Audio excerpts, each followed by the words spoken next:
ఏంటి ఈరోజు విశేషం? ఇల్లంతా ఇలా బెలూన్స్ తో అలంకరించి డెకరేట్ చేశారు. అదే వదినా, నేనే మిమ్మల్ని అడగాలనుకున్నాను. ఏంటి విశేషం? నేనిప్పుడే గుడికెళ్ళొస్తున్నానత్తయ్య. నాకు కూడా తెలీదమ్మా. సత్య ఏదో కేక్ తెప్పించి డెకరేట్ చేస్తున్నట్టుగా ఉంది. ఒకవేళ ఈ అమ్మాయి పుట్టినరోజా? తనకు తానే కేక్ కట్ చేసుకుంటుందా? రే, సత్య డేట్ ఆఫ్ బర్త్డే ఎప్పుడురా? అది జనవరిలో అమ్మా. జనవరినా?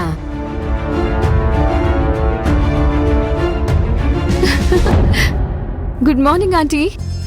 ఏంటి సత్య, డెకరేషన్, కేక్ ఇదంతా? అది సర్ప్రైజ్. సర్ప్రైజ్ అని అర్థమవుతుంది, కానీ ఏంటి విశేషం? చెప్తా ఉండండి. బర్త్డే కదా? కరెక్ట్. నీదా పుట్టినరోజు? తప్పు, పుట్టినరోజు నాది కాదు. హ్మ్. అయ్యో చెప్పమ్మా, నాకు చాలా పనుంది. సరే సరే, ఓకే చెప్పేస్తాను. ఈ రోజు ఒక విఐపి గారి పుట్టినరోజు. ఓ, విఐపియా? ఎవరమ్మా విఐపి? వాళ్ళ కోసం నువ్వెందుకు కేక్ కట్ చేస్తున్నావు? విఐపి బయట వాళ్ళు కాదత్తయ్యా, మన ఇంట్లో వాళ్లే. మన ఇంట్లో వాళ్ళా? బర్త్డే బేబీ రండి.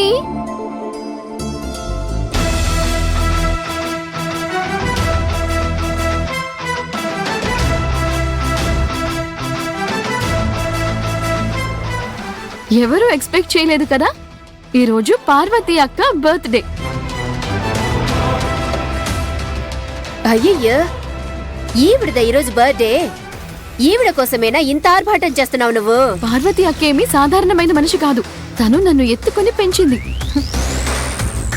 ఈ రోజు నేను ఈ స్థాయిలో ఉన్నాను అంటే ఈవిడ ప్రేమ, ఆప్యాయత, పెంపకం కూడా ఒక కారణం. సెలబ్రేట్ చెయ్యి సత్య, సెలబ్రేట్ చెయ్యి. నువ్వీరోజు వదినతో బాగా తిట్లు తింటావు.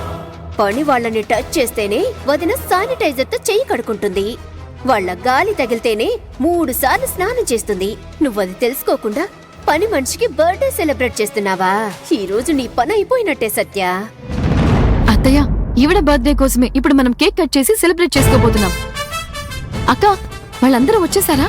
వచ్చేసారమ్మా, కానీ లోపలికి రావడానికి భయపడుతూ అక్కడే నిలబడిపోయారు. ఎందుకు? ఇంకెవరు వస్తున్నారు? గెస్ట్స్. వాళ్ళంతా అతిథులే. నేను లోపలికి పిలుస్తాను. ఏంటి అక్కడే నిలబడిపోయారు? అందరూ లోపలికి రండి, రండి.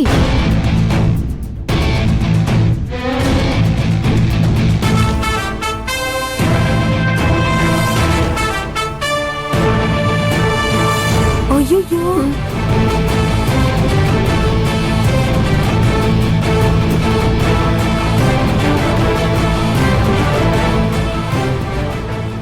అమ్మా శృతి, మనం కొంచెం దూరంగా ఉందామమ్మా. అక్కడ చూడు, అగ్నిపర్వతం బద్దలవ్వబోతోంది. అత్తయ్య, వీళ్లే గెస్ట్లు. వీళ్లే పార్వతి అక్క పుట్టినరోజు ఫంక్షన్ లో పాల్గొనడానికి వచ్చారు. సత్య, నువ్వు అద్దరగొడుతున్నావు. అవును అర్జున్, పాపం వీళ్ళందరూ మన కోసమే కదా సంవత్సరం అంతా కష్టపడుతూ ఉంటారు, మనల్ని సంతోష పెడుతూ ఉంటారు. సంవత్సరంలో ఒక్కసారైనా వాళ్ళని మనం తిరిగి సంతోష పెట్టాలి కదా. అదే కదా సరైన పద్ధతి. Correct correct, I like it. నాతో నువ్వు చెప్పుండొచ్చు కదా. పార్వతి అక్కకి సిగ్గెక్కువ. నేను రాత్రి పడుకునేటప్పుడు నాతో ఈ విషయం చెప్పింది, అందుకే నేను మీతో చెప్పలేకపోయాను.